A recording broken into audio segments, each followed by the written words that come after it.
And they didn't take that in consideration. Now, the most important middleman is a company called the Trafigura Group. Trafigura Group.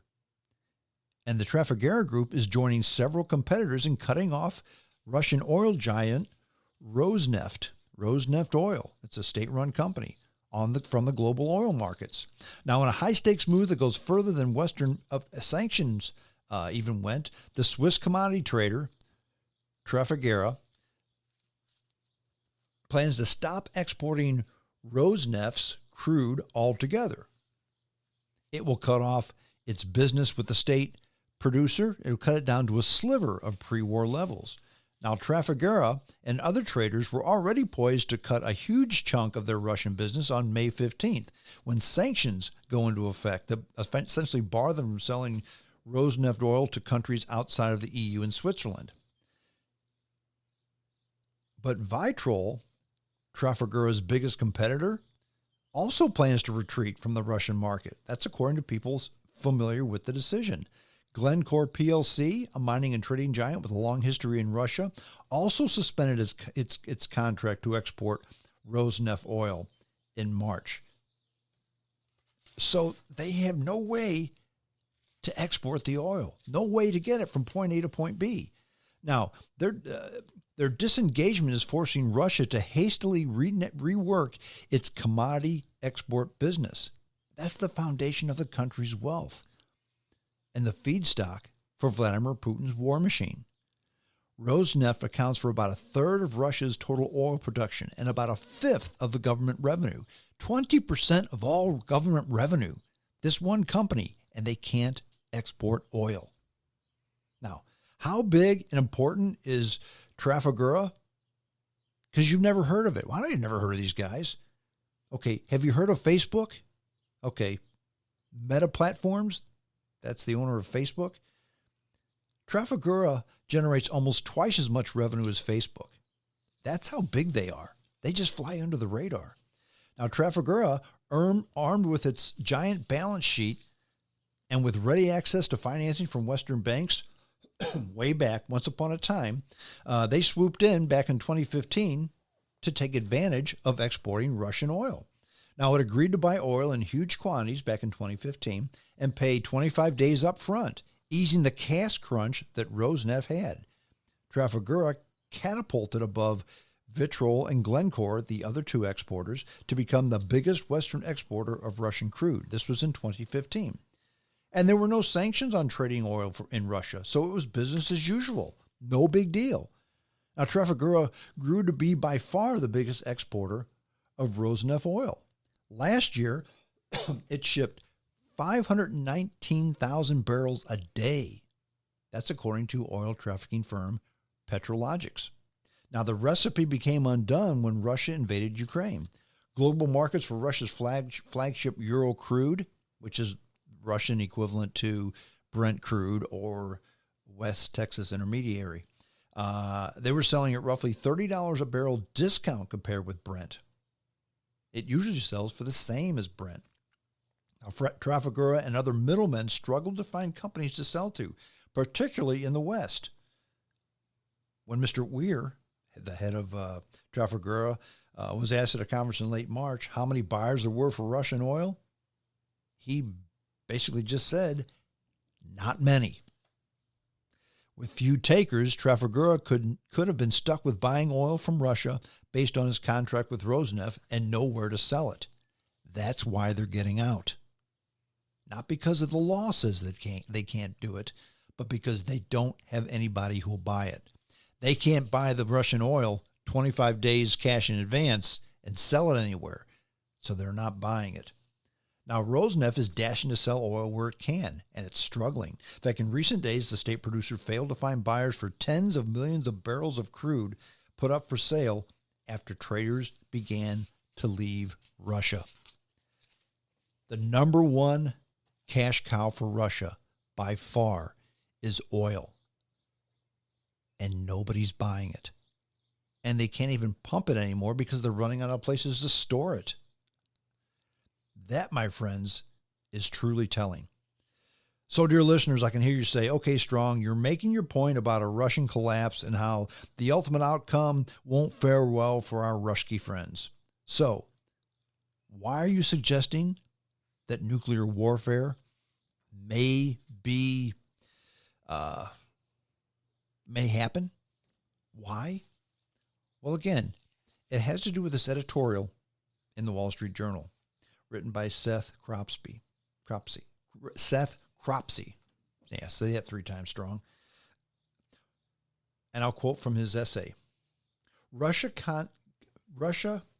conducted its first test of the Sarmat, which is an intercontinental ballistic missile that carries a heavier nuclear warhead, on April 20th. Vladimir Putin and his advisors have issued nuclear warnings throughout the war in Ukraine, threatening the U.S. and NATO with an attack if they escalate their involvement. Moscow recently threatened Sweden and Finland with a preemptive strike if they join NATO. By the way, they put in the application anyway. Now, Russia's war is being fought on 2 levels. Remember this, dear listeners. At the military level, we all know about that. The battlefields have been restricted to Ukrainian and a handful of instances like in Russian territory. So that's where all the war is happening, in Ukraine and part of Russia.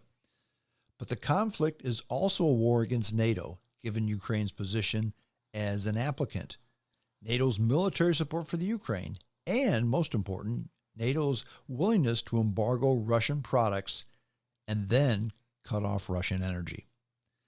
Now, Putin had 2 objectives going into this war. First, he hoped to destroy Ukraine as an independent state.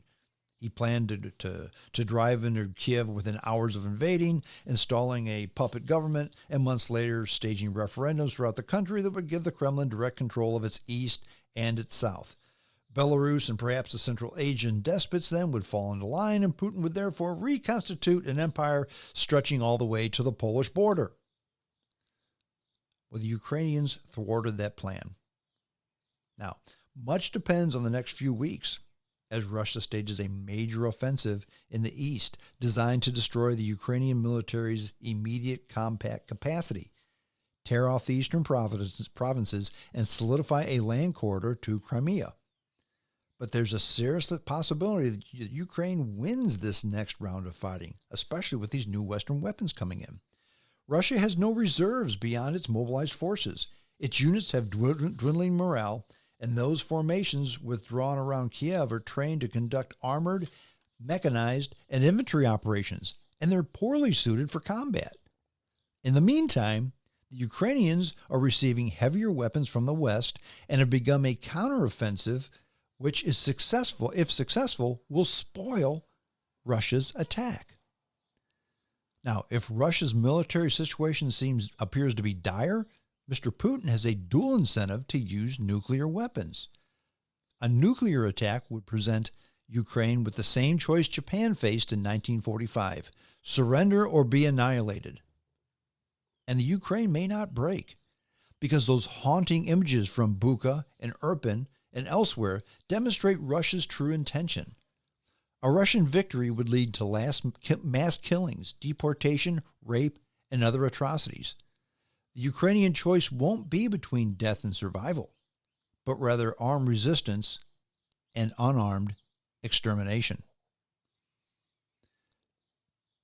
Nuclear use would require NATO to respond, but a nuclear response could trigger retaliation, dragging Russia and NATO up the escalation ladder to a wider nuclear confrontation. Now, the Kremlin is resurrecting the arcane art of nuclear war fighting. Their weapons have a military purpose. They also have a political one. And the U.S. should reframe its thinking in kind. Now, this isn't to say that the U.S. should use nuclear weapons. Again, a nuclear response would make global nuclear war more likely. But America and its allies can take steps against Russia's nuclear arsenal that will undermine the Russian position at higher escalation levels. The U.S. Navy's surface ships, for example, could be re-equipped with nuclear weapons, as they were during the Cold War. Most critically, if Russia used a nuclear weapon, the U.S. could use its naval power to hunt down and destroy nuclear-powered ballistic missile submarines. That's the backbone of the Russian second strike capability. Now, late in the Cold War, the U.S. Navy threatened to do exactly that, pressuring the Soviet Union's nuclear bastion, the protected areas from which the Soviet subs aimed to operate with safety. Now, the ability to win is the key.